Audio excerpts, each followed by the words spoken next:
Wow, it's been a hot minute, hasn't it? I mean, let's face it, May didn't really have anything that I wanted to review come out, so here we are, in the second day of June, almost 2 months after my last review, and we are back.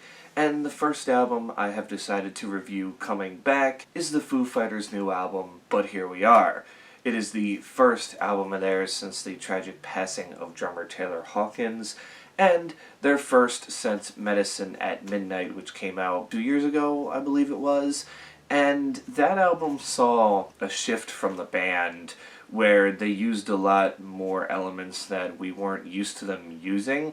And I feel like the album gets not necessarily critically panned, but it definitely didn't deserve the hate that it got, as it was a really solid album. Now, what was I expecting going into this record? Well, a lot of songs kind of reminiscing on the time with Taylor and how they just can't believe he's gone, still trying to cope with it.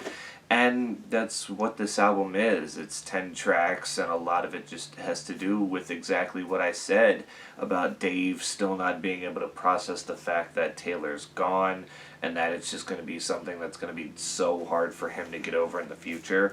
I mean, it kicks off with Rescued, which was the first single from this record, and I think it's a perfect way to kick everything off. It's got that perfect atmosphere and just basically, again, tells you what direction the record is heading down. We have Under You, which follows it. Again, another one that's just, I think, very reminiscent and does a good job conveying the feelings that Dave is currently going through at this moment in time. Hearing Voices is a weird one, but it is definitely a really, really nice song. We have the title track, But Here We Are. The Glass, Nothing at All, Beyond Me, and The Teacher are also my favorite, which with The Teacher, that's like a 10-minute epic. It kind of splits itself into parts. And again, I think it's done nice by the Foo Fighters. It's something they've never really done before. But when you're doing a 10-minute song like that, you have to find a way to be able to mix things up,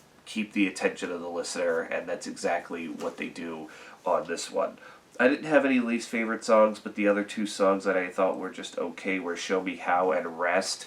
I mean, they're not bad songs, and even Rest, it's like, I think it's perfect as the finisher because it's basically just Dave telling himself and, telling Taylor, we can rest now, we can move on, eventually we're going to see each other again. That's just how life and death works, and that Dave's going to continue, the Foo Fighters are going to continue going for their fallen friend, but I feel like it was more repetitive than anything else, so I think that's what stops it from being like a good track, but nonetheless, it was fine.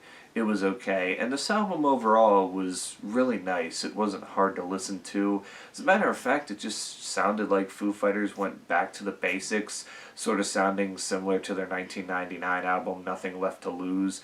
It just, again, all felt cohesive. There was a topic that they were going off of throughout this whole record that, you just felt, how the band was feeling, and you could tell it was in turmoil, but yet it didn't sound like this album was, badly done. This album was very well done, very well produced in places. Everybody played their part, and it is a, nice listen from start to finish. So, Foo Fighters, But Here We Are gets an 8.5 out of 10, one of my favorites of the year, and who knows where it'll be come year-end list time, but it'll probably be in the top 5 for best album of the year. I don't know. We still got stuff that's going to come out that could pass it, but with this album and just the topic at hand, it's one that could stick with me because when you lose someone personal in your life that you're so close to, it can be hard to get over it. So again, this album, I guess, is just very